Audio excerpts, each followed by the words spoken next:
하나님 말씀입니다. 오늘 주부에 나와 있는 대로 출애굽기 25장입니다. 1절에서 9절까지를 찾도록 합니다.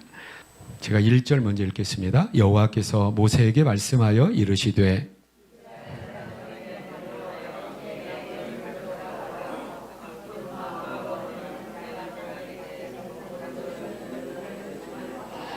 너희가 그들에게서 받을 예물은 이러하니 금과 은과 놋과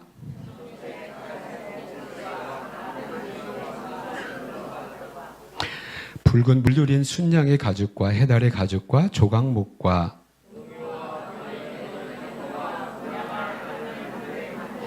호마노며 에봇과 흉패 불릴 보석이니라. 같이 읽겠습니다. 무릇 내가 네게 보이는 모양대로 장막을 짓고 기구들도 그 모양을 따라 지을지니라. 아멘. 오늘부터 성막에 대하여서 우리가 살펴보도록 합니다. 구약에 있는 성막은 신약의 그대로 예수 그리스도와 예수 그리스도에 의하여서 구원을 받은 하나님의 백성들 교회를 미리 그림자적으로 예표적으로 미리 보여주고 있다는 의미에서 대단히 중요합니다. 먼저 성막에 대하여서 오늘 첫 시간 서론적인 부분으로 전체적으로 우리가 이해하는 시간을 갖도록 합니다. 성막의 가장 중요한 의미가 무엇이냐면 8절에 나와 있거든요. 8절 한번 보시기 바랍니다. 시작. 내가 그들 중에 거할 성소를 나를 위하여 짓되. 이게 뭐냐면 성막을 단순한 천막이라고 하지 않습니다. 성막이라고 한 것은 뭐냐면 성스러운 천막이라는 건데 그 이유가 딱 한 가지예요. 거기에 하나님이 계시니까 거룩한 천막이 된다. 그래서 성막이라는 것인데요. 지금 우리가 출애굽기를 보고 있는데 출애굽, 애굽에서 나온 거죠. 하나님께서 430년 동안에 노예 생활, 종살이하고 있는 당신의 백성 삼으신 그 이스라엘 백성들이 이제 하나님께서 그 애굽에서 구원해 내신 겁니다. 그리고 400년 전에 거기를 떠났던 조상들이 떠났던 그곳으로 다시 가는 거죠. 그것이 어디냐면 가나안 땅이고요. 지금 우리의 이스라엘이라고 이야기하는 그 땅으로 지금 가는 거죠. 그래서 지금 본문의 상황은 애굽에서 나왔는데 아직 가나안 땅 들어가기 이전에 중간에 있는 그 광야를 지나는 동안에 있었던 그러한 일 중에 하나를 우리가 살펴보고 있는 겁니다. 같은 출애굽기 25장 우리 보는데요. 19장을 한번 펴보시기 바랍니다. 이렇게 19장 1절 2절인데 함께 읽습니다. 시작. 이스라엘 자손이 애굽 땅을 떠난 지 3개월이 되던 날 3개월이 지났는데 이들이 이제 시내 광야에 이른지라. 이들이 지금 장소적 배경이 어디냐면 광야인데 구체적으로 시내 광야입니다. 2절입니다. 그들이 르비딤을 떠나 시내 광야에 이르러 그 광야에 장막을 치되 이스라엘이 거기 산 앞에 장막을 치니라. 시내 광야에 산이 하나 있었던 거예요. 그 산이 뭡니까? 시내 광야에 있었으니까 시내산입니다. 호렙산이라고도 하는데 이 시내산 앞에 지금 장막을 치고 있는 겁니다.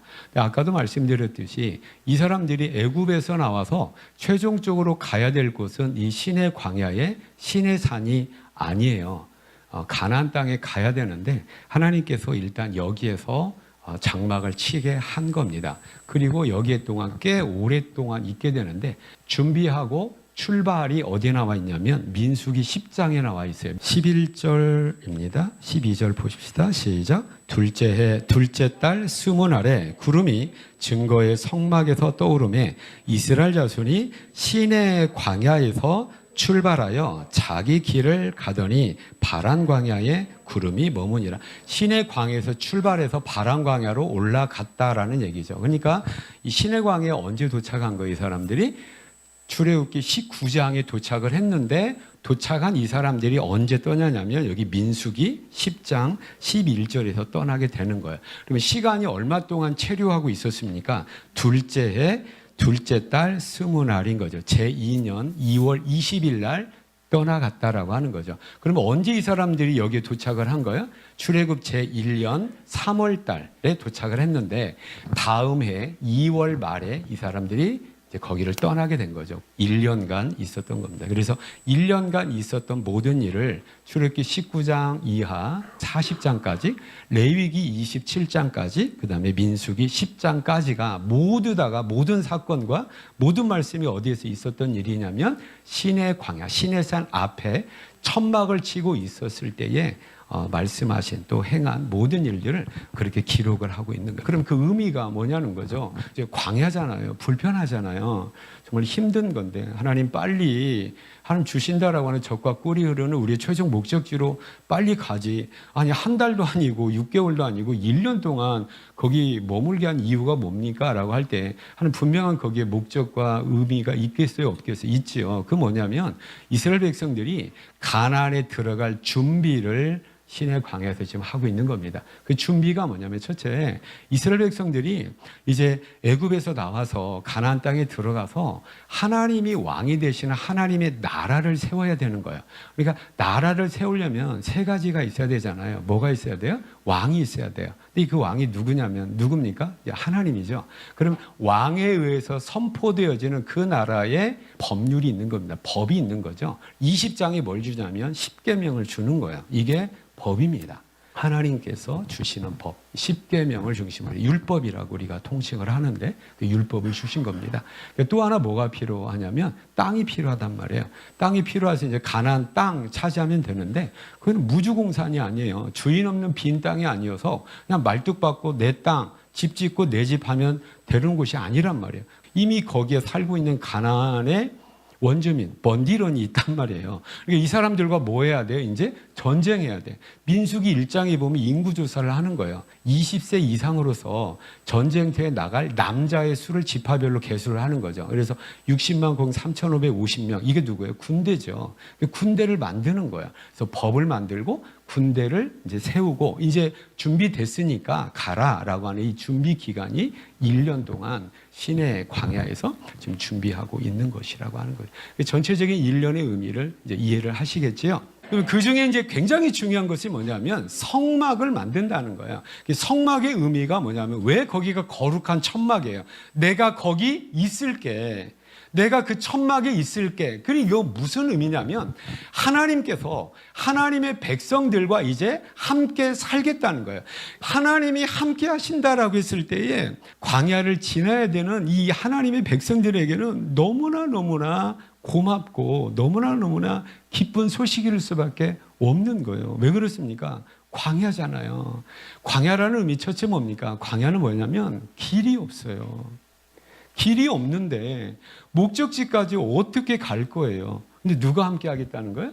하나님이 함께 하겠다. 그런 의미에서 누가 가본 길이 아니잖아요. 모두 다가 처음 초행길이고 도대체 앞에 어떤 위험이 있고 어떠한 일이 있을지를 누구도 모르는 그 앞을 향하여 나가야 되는데 그때 누가 함께 하시겠다라고 하냐면 하나님이 함께 하시겠다라고 하는 거예요. 그러니까 이때 당시에 어떤 백성들의 광야를 지나야 되는 백성들에게 있어서 하나님이 함께 하시겠다, 가끔씩 들려보겠다, 가끔씩 돌아볼게가 아니라 하나님께서 함께 하면서 내가 너희와 함께 갈 거야 라고 하는 이것이 굉장히 큰 기쁜 소식이고 또 평안을 가져다주는 안심이 되는 그런 하나님의 음성이었다라고 하는 거죠.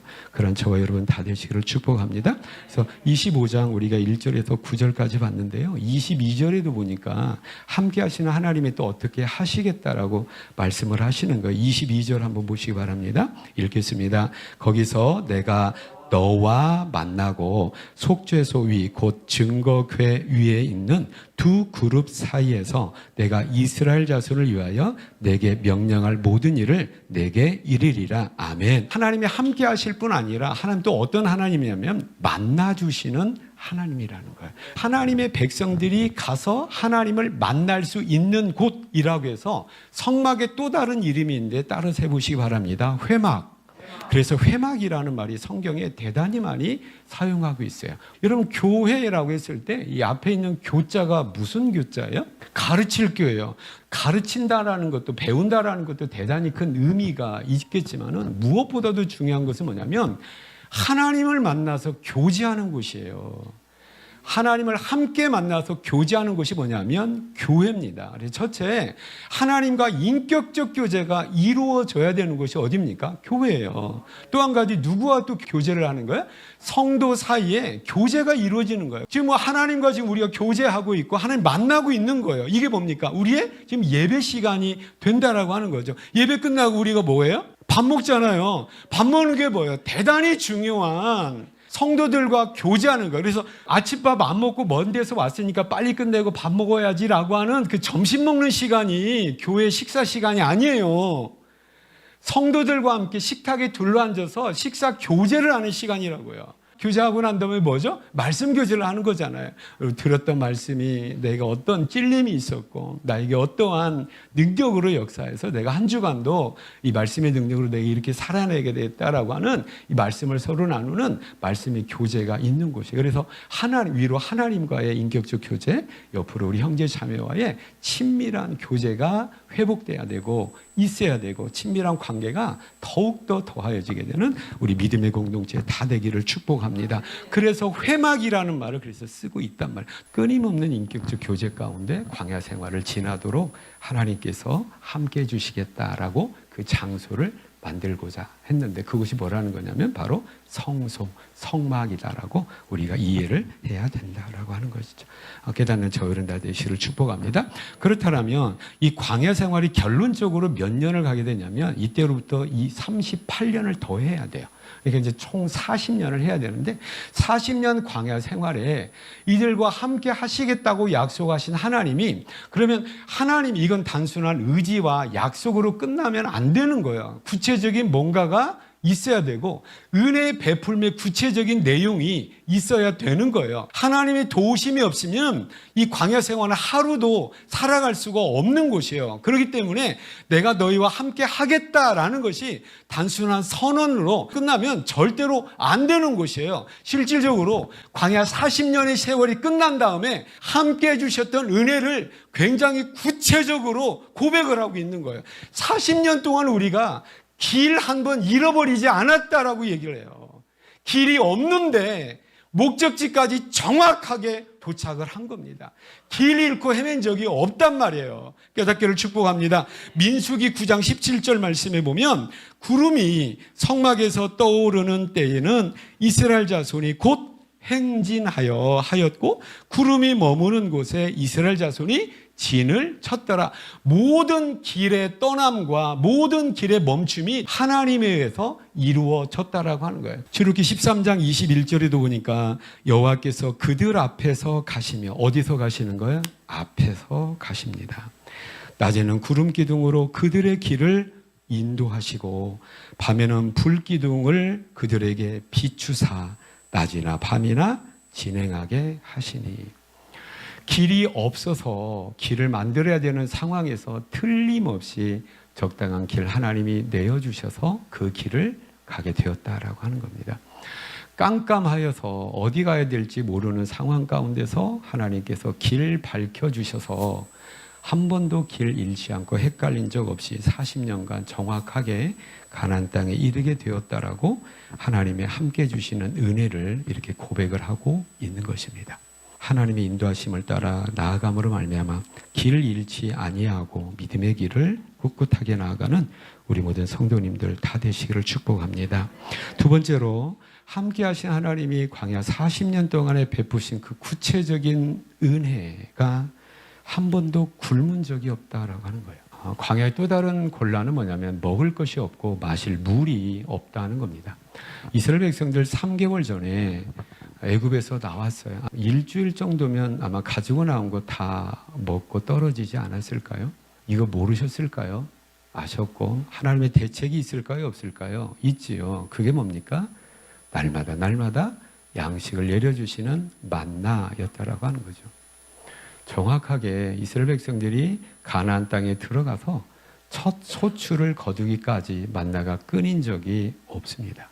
만나의 특징 중에 하나가 뭐냐면 그날의 양식을 그날 거두도록 하셨다라고 하는 거예요.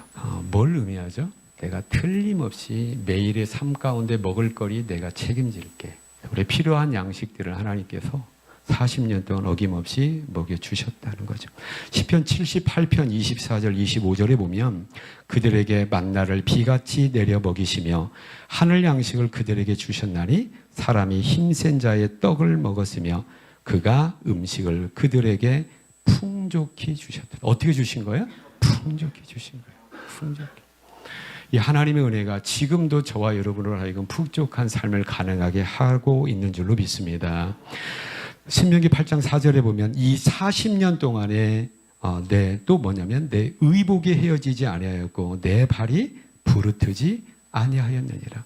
사람에게 가장 필요한 건 의식주인데 의식주까지 하나님께서는 다 챙기고 있다라고 하는 거예요. 의식주의 모든 필요를 따라 하나님께서 때마다 시마다 합당하게 은혜 베푸셨다라고 하는 거예요. 신명기 29장 5절에 보니까 주께서 40년 동안 너희를 광야에서 인도하게 하셨거니와 너희 몸의 옷이 낡아지지 아니하였고 너희 발의 신이 헤어지지 아니하였으며. 아멘. 이처럼 하나님께서 먹여주시고 풍족하게 먹여주시고 의식주 모든 문제를 해결해 주신 40년 동안 함께 하신 하나님의 은혜의 결과가 우리 구체적인 삶 가운데 이렇게 나타나게 되었다라고 하는 거죠. 그래서 이스라엘 백성들 광야를 지나서 가나안 땅에 무사히 도착할 수 있었다라고 하는 것이죠. 그리고 우리 한 가지 기억해야 될 것은 뭐냐면 이 구약 시대에 성막에 함께 하시면서 하는 백성들의 그러한 은혜를 베풀어 주신 하나님께서 신약 시대를 살고 있는 저와 여러분에게도 그대로 함께 하시면서 그대로 은혜를 베풀어 주고 있다라고 하는 것이죠. 하나님이 함께 계시는 성막과 성소와 성전을 신약 시대의 교회와 성도들에게 말씀하고 있다고 하는 거예요. 고린도전서 6장 19절에 보면 너희 몸은 너희가 하나님께로부터 받은 바 너희 가운데 계신 성령의 전인 줄을 알지 못하느냐. 너희는 너희 자신의 것이 아니라. 할렐루야. 우리 몸이 이제 뭐가 됐냐면 성령 하나님께서 거하시는 성전이 되고 성막이 된다라고 하는 거예요. 세상 끝날까지 내가 너희를 떠나지 않겠다. 그래서 나에게 이미 누가 계시냐면 성령 하나님이 계시는 줄로 믿기를 축복합니다. 그래서 이스라엘 백성들이 이제 공동체적으로 함께 하신 하나님께서 만나를 내려주시고 의복이 헤어지지 않고 신발이 떨어지지 않도록 또 길 잃지 않도록 인도하시고 베풀어 주신 하나님이 나를 성전 삼고 나와 함께 하시면서 필요를 따라 공급해 주시고 길 잃지 않도록 인도해 주시는 그 하나님이심을 선포하면서 믿게 되는 우리 성도님들 다 되시기를 축복합니다.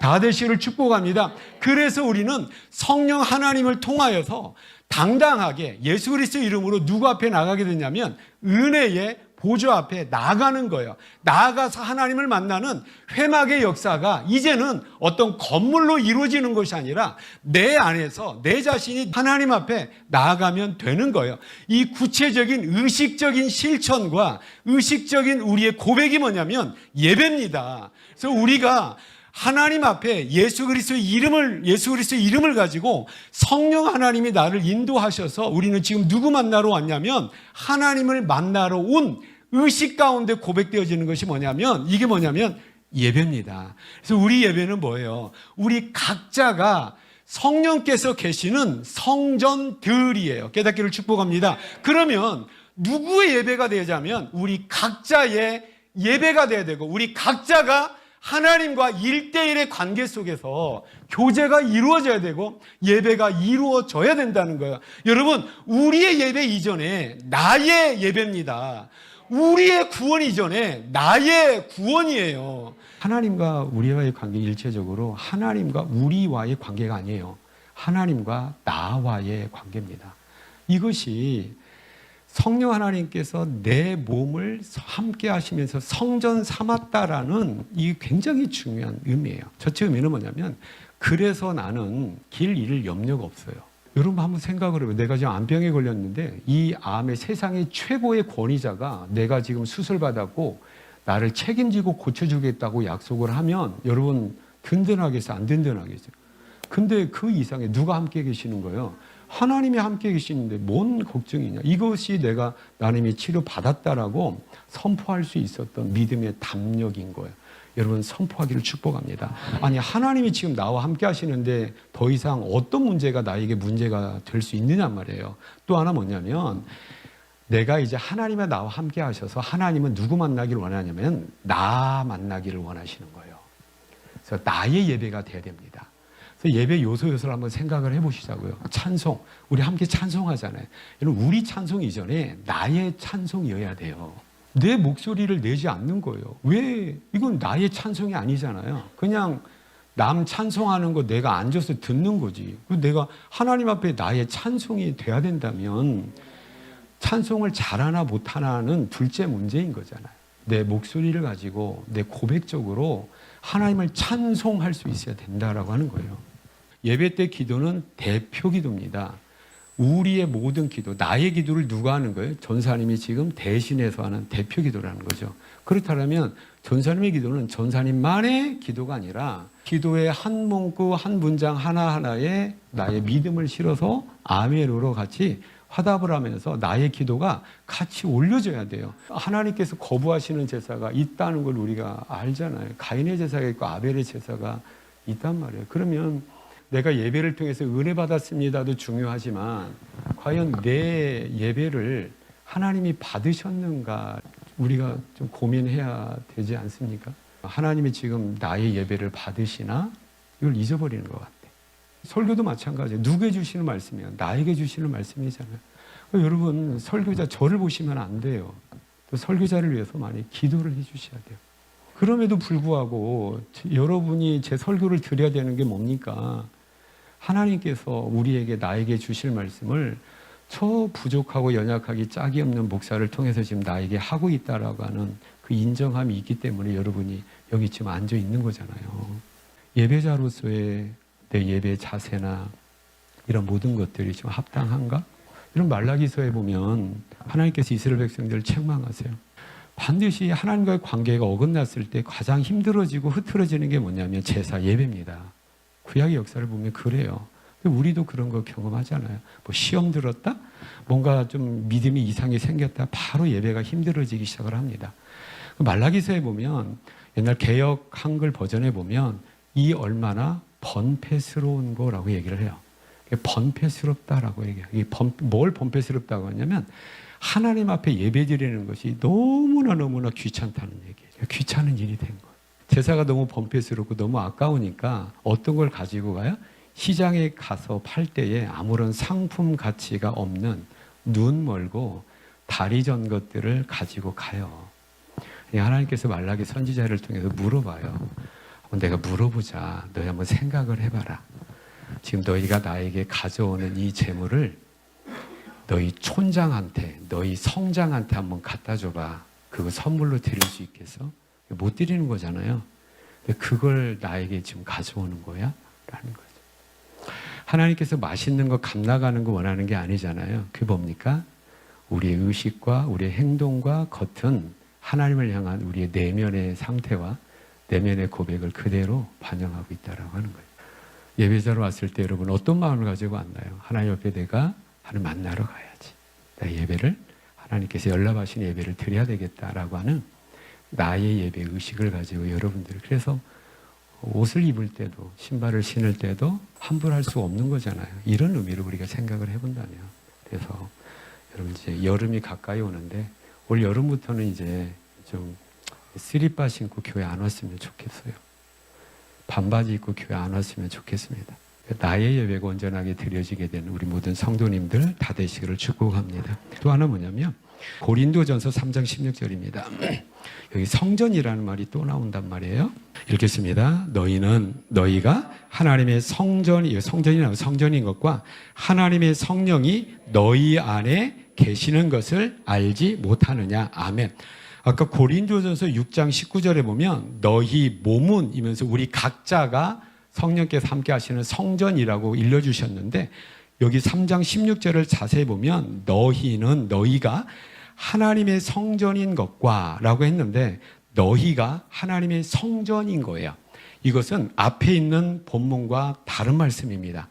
너희가 라고 했을 때 이것은 단수가 아니라 복수예요. 교회 전체를 얘기하고 성도들 전체를 얘기해요. 성도들의 모임 공동체가 곧 하나님께서 함께 계시는 성전 그 자체라고 하는 거예요. 그래서 여러분, 교회 공동체가 대단히 중요합니다. 그러니까 우리 자신이 하나님께서 함께 계시는 성전일 뿐 아니라 성전된 우리 하나하나가 모여있는 우리 믿음의 공동체인 교회 공동체, 여기에 하나님이 함께 계셔서 여기에 하나님의 뜻을 이루어 가시는 성전이 되어가고 되고 있다라고 하는 거죠. 깨닫기를 축복합니다. 교회 공동체에 하나님이 함께 하시는 성전이기 때문에 교회 공동체에 대한 인식을 바꿔야 돼요.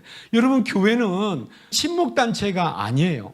이익을 추구하는 이익단체도 아닙니다.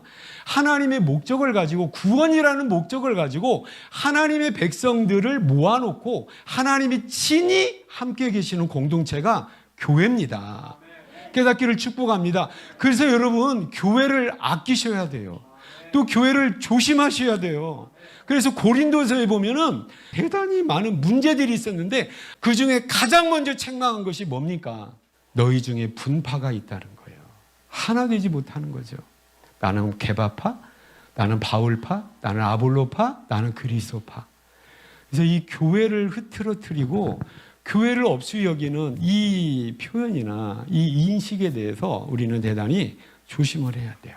교회를 어떤 기능적으로 어떤 실용적인 의미의 그런 의미가 아닙니다. 교회는 교회 자체로서 하나님이 함께 계시면서 하나님께서 함께 하실 뿐 아니라 하나님이 지금 뭐 하시는 거예요? 인도해 가시는 거고 하나님의 뜻과 일들을 이루어 가신다라는 것을 이 표현에서 그대로 얘기하고, 그러니까 바울이 고린도 교회에 문제가 있는 것을 견디지 못한 것이 뭐냐면 그 사람들 때문이 아니라 그 교회 공동체 안에 역사하는 하나님의 역사가 있고 하나님의 뜻이 있는 성전으로서의 의미를 이해하고 있었기 때문에 바울의 안타까움은 더욱더 크다라고 하는 거죠. 이 교회에 대한, 교회 공동체에 대한 안타까움이 저와 여러분에 대한 안타까움이 되어야 된다는 거예요. 깨닫기를 축복합니다. 그래서 교회를 함부로 얘기하지 마세요. 요즘에 유튜브 자료에 보면 왜 이렇게 하나님의 교회를 함부로 얘기하는지 모르겠어요. 또 한 가지, 교회에 있는 직분자들 함부로 얘기하면 안 됩니다. 여러분이 나를 그렇게 높여달라는 얘기가, 저는 그런 건 죽기보다 싫은 사람인데 그럼에도 불구하고 여러분이 이 목사의 직임을 인정을 해야 돼요. 그 인간으로서 저를 인정하자는 거 아니라 목사의 직임을 맡은 목사의 직임을 여러분이 인정을 해야 됩니다. 그래서 여기서 목사의 직임을 가지고 누가 여기 서 있든지 간에 여러분은 인정할 수 있어야 돼요. 그건 저를 얘기하는 게 아닙니다. 목사의 직임을 이야기하는 거예요. 이게 교회의 질서고 하나님께서 원하시는. 근데 요즘에 보면 이것이 깨어지고 흐트러지고 있는 거예요. 여러분, 우리 직분자들, 우리 권사님들, 집사님들, 우리 앞으로 장로님들도 세워져야 되는데 이 교회 직분을 하나님이 세우신 직분이잖아요. 하나님 주신 직분이에요. 여러분, 이거 소홀히 하면 절대로 안 됩니다. 그래서 중국에서 나는 우리 직분자들이 왜 이렇게 직분자들이 직분의 역할을 못하고 있는 상황. 나중에 하나님 앞에 계산을 해야 돼요. 제가 하나님 만났을 때 어떤 기준을 가지고 계산할까요? 목사와 선교사의 기대와 직분을 가지고 계산할 거라고. 여러분, 직분 소리 하시면 절대로 안 됩니다. 세상에 높아진 직분이 아니잖아요. 누가 나 목사로 안 불러주고, 나 전도사로 안 불러주고, 권사로 안 불러주고, 나 무시하나? 그게 없잖아요. 그건 일하라고 하는 직분인 거예요. 권사로서 직분을 맡으신 분은 권사로서 하나님 달아보신단 말이에요. 이거 두려운 사실이잖아요. 전도사로서 달아보신단 말이에요. 하나님 앞에 나에게 주신 직분들, 교회 공동체, 우리가 우습게 보면 안 되고 세상의 어떤 조건에 따라, 기준에 따라서 교회를 판단하면 우리 굉장히 조심스러운 일입니다. 그래서 교회 여전히 부족하죠. 광야를 지나는 이스라엘 백성들의 공동체 얼마나 부족합니까? 날마다 하나님 앞에 혼날 일밖에 없잖아요. 우리 교회도 역시 마찬가지예요. 이렇게 부족하고 연약하기 때문에 직분자들이 필요하고 함께 힘을 합해서 나가야 되는 그런 믿음의 공동체를 하나님이 엮어주시고 또 함께 하고 있다라고 하는 거죠. 깨닫는 저 여러분 다 되시기를 축복합니다. 오늘 이스라엘 백성들 광야에서 광야를 지나야 되고 도대체 앞에 무슨 일이 있고 어떤 길을 가야 될지 모르는 이스라엘 백성들에게 하나님께서 내가 너희와 함께 할게 라고 하면서 길을 밝혀주셨고 필요에 따라 모든 걸 공급해 주셔서 결국 가나안 땅에 들어가게 되었습니다. 이 은혜를 똑같이 우리가 지금 입고 있고 우리도 영적인 가나안을 향하여서 광야와 같은 이 세상을 살아가고 있는데 길 잃지 아니하고 하나님 공급하시는 하늘의 것과 땅의 것으로 풍성한 삶을 살게 되는 우리 모든 성도님들 다 되시기를 축복합니다.